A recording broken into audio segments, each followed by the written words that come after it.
말에 실수가 없는 자라는 제목으로 말씀 전할 때에 많은 은혜 받으시기 바랍니다. 오늘의 핵심 주제는 성령이 우리의 말을 온전하게 하신다. 성령이 우리의 말을 온전하게 하신다입니다. 우리 믿는 사람들만이 아니라 믿지 않는 사람들도 중요하게 생각하는 것 중에 하나가 말입니다.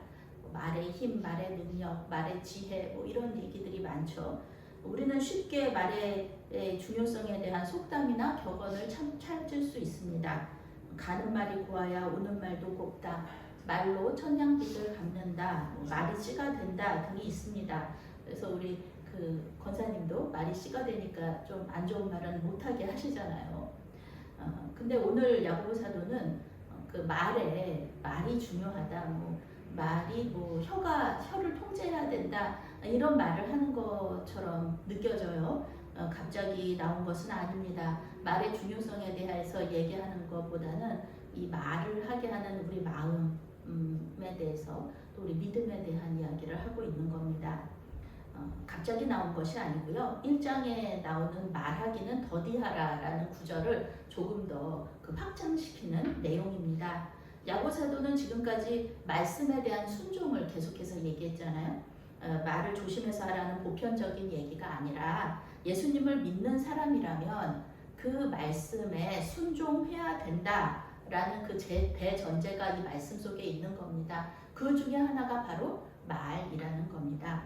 야고보 사도는 너희는 선생된 우리가 더 큰 심판을 받을 줄 알고 선생이 많이 되지 말라 하는 권면으로 3장을 시작합니다. 저도 이 말씀 항상 생각해요. 목회자로서 말을 많이 하게 되지 않습니까? 근데 이 말씀을 이렇게 기억하는 거예요. 선생이라는 것은 가르치는 자라는 것은 명예로운 일입니다. 예수님도 선생님으로 불리셨고요. 또 유대의 선생들을 예우해 주셨어요. 우리나라에서도 선생님은 그림자도 밟지 않는다라든지 아니면은 군사부일체라는 말로 선생님의 권위를 굉장히 높여주잖아요. 특별히 교회 공동체에서 교사라는 직분은 목사도 마찬가지고 목사도 교사지 않습니까? 교사라는 직분은 예수님의 말씀을 해석하고 또 가르치는 예수님의 말씀을 가르치는 귀한 사람들로서 영향력이 굉장히 큽니다. 그리고 권위를 가지고 있어요. 말씀을 섬긴다, 말씀으로 섬긴다, 말씀으로 봉사한다 이렇게 얘기하잖아요. 그래서 교사들이 잘못 해석하고 가르칠 때 이단으로 빠지는 거예요. 그 교사만 이단으로 빠져서 잘못된 길을 가는 것이 아니라 그 교사의 가르침을 듣는 사람들도 같이 가기 때문에 잘못된 길로 빠질 수 있기 때문에 굉장히 영향력이 있고 중요한 자리입니다. 신천지 이단의 교리를 체계화한 사람도 감리교 계통의 신학교의 교수였습니다. 가장 존경받는 자리이지만 그만큼 책임도 있다는 거예요. 교회를 떠난 사람들이 가장 큰 이유로 들고 있는 것이 바로 이 가르치는 자들이 말과 행동이 다르다는 거. 그것이 이제 계속해서 이 지표로 나타나고 있잖아요. 교회 에스겔서 9장에 보면은 하나님의 심판이 예루살렘 성전에서 먼저 시작되는 것을 볼 수 있습니다. 베드로 사도도 비슷한 말씀을 했죠. 제사장들이 하나님의 교회 공동체 안에서 가르치는 자들, 교회 공동체 안에 있는 사람들, 성전 안에 있는 사람들부터 먼저 심판을 받는다는 겁니다. 모르고 죄를 지으면은 변명이라도 할 수 있어요. 그런데 알고 죄를 지으면은 이게 변명도 못하는 거죠. 그래서 안다고 해가지고 그것을 행동하는 거, 안다는 것과 아는 것을 행동으로 옮기는 것은 전혀 다른 문제라는 것을 우리가 삶 속에서 경험할 수 있습니다. 그래서 야고보 사도는 선생이 많이 되지 말라 이렇게 권면하는 거죠. 우리가 넘어진다는 말 자주 사용하는데요. 그것은 원어로 죄를 짓는다, 죄를 범한다는 뜻입니다. 우리는 삶 속에서 얼마나 많이 넘어지는지 몰라요. 그런데 오늘 말씀의 문맥에서 보면은 말로 죄를 지을 때, 말 때문에 넘어질 때를 이야기합니다. 단순히 말 잘못해서 말이라는 게 그래요. 말을 잘못하는 것 말로 죄를 짓는 것 이것뿐만이 아니라 이 말의 결과로 죄를 짓는 것까지를 모두 다 포함합니다. 우리는 말을 잘못해서 나만 넘어지는 것이 아니라 다른 사람도 넘어지게 할 수 있기 때문에 굉장히 이 말을 조심하자 그러는 거죠. 야고보 사도는 말에 실수가 없는 자는 온전한 사람이다라고 말합니다. 말에 실수가 없는 자는 온전한 사람이지만 또 그렇게 말에 실수가 없는 자는 없다라고 얘기하는 거예요. 온전하다는 말은 성숙하다는 뜻입니다. 말을 완벽하게 그러니까 내 혀를 완벽하게 통제하는 사람은 우리 예수님밖에는 없습니다. 우리 인간은 말 때문에 항상 넘어져요.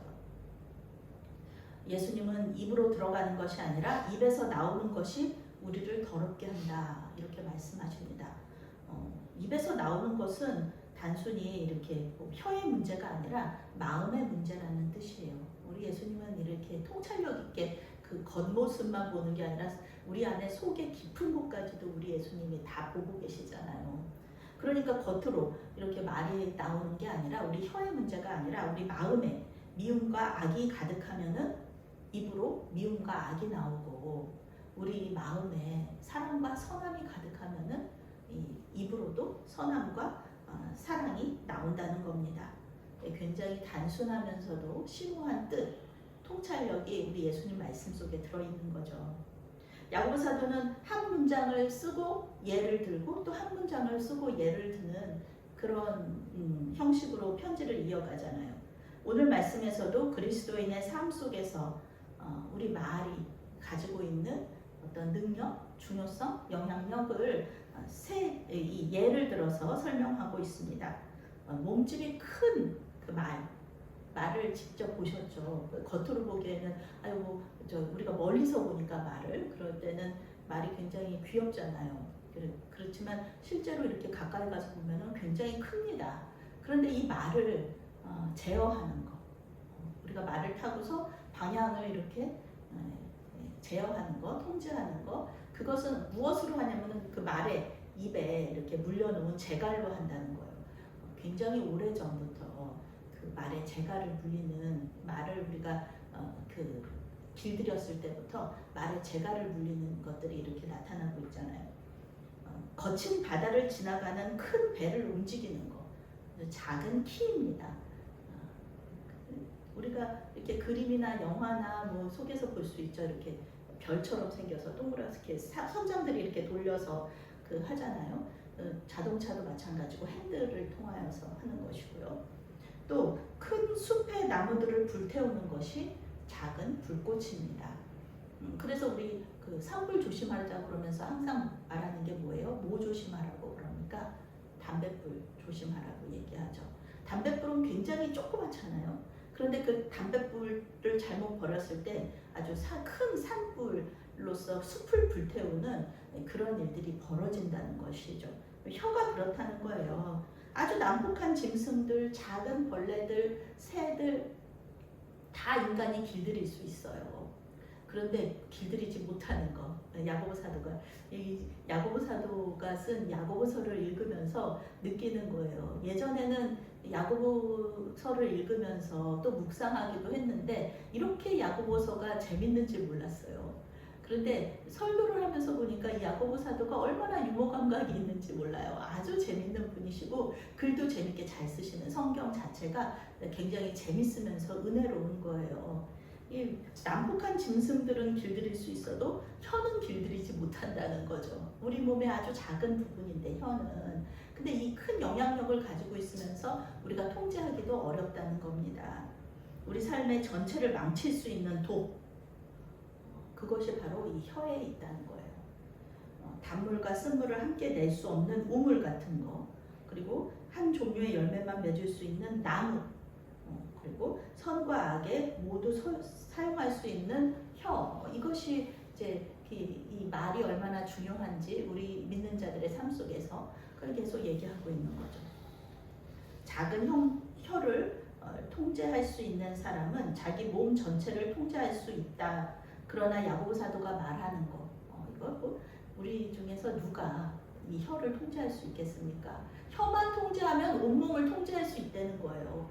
그런데 누구도 우리 중에 누구도 이 혀를 통제할 수 있는 사람은 없다. 그렇다고 그러면은 뭐 소망이 없냐?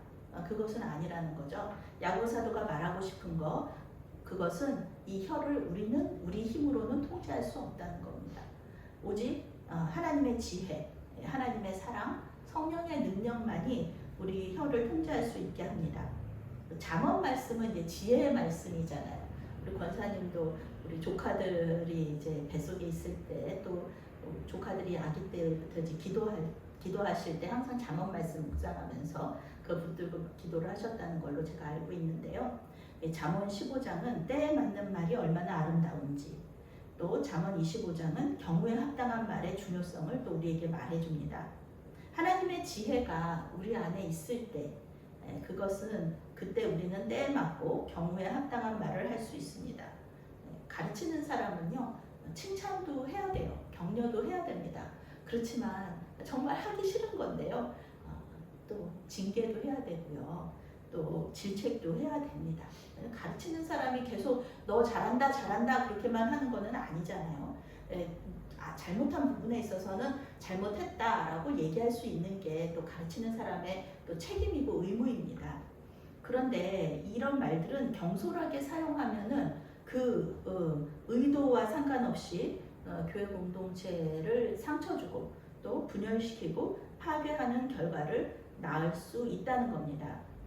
잠언 9장 말씀에 이런 말씀 나와요. 지혜로운 자는 권면의 말을 듣고 더 지혜로워지지만 거만한 자는 그 권면의 말을 듣고 미워한다. 그 권면하는 사람을 미워한다. 이렇게 말하고 있어요. 교회 공동체를 위해서 제안을 하거나 권면을 할 때 하나님의 지혜와 또 성령의 인도하심으로 해야 되는 이유가 바로 여기에 있습니다.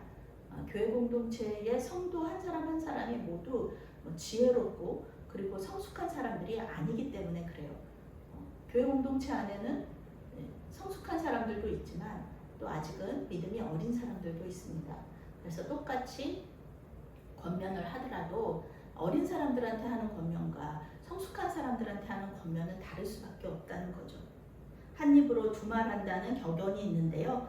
우리 믿는 자들은 한 입으로 두 말하는 것이 아니라 한 입으로 찬송과 저주를 동시에 할 수 있습니다. 하나님을 찬양한다고 하면서 하나님의 형상대로 지음받은 귀한 이 형제 자매들을 저주할 수 있기 때문에 그렇습니다.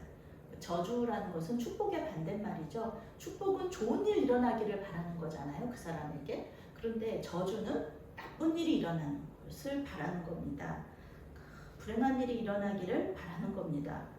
예수님은 저주하는 자를 축복하고 또 모욕하는 자를 위해서 기도하라고 말씀하셨어요. 이 야고보서가 말씀에 대한 순종을 얘기하는 거잖아요. 그런데 예수님이 저주하는 자는 축복하고 우리를 모욕하는 자는 그를 위해서 기도하라고 말씀하셨는데 우리의 성정은 어떻습니까? 모욕을 받으면 모욕하고 싶죠. 저주를 받으면 저주하고 싶습니다. 그렇게 하지 말아라. 우리가 그래도 우리에게 소망이 있는 것은 이런 거예요.